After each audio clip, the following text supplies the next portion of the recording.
తల్లి అమ్మోరు ఆ తల్లి చలవేనమ్మ మా ఊరు గోదారి పారేది గుడిగంట గొంతెత్తి పాడేది గోదారి పారేది గుడిగంట గొంతెత్తి పాడేది ధాన్యం పండేది ధర్మం బతికేది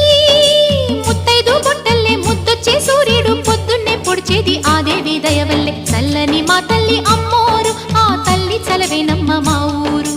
చల్లని మా తల్లి అమ్మోరు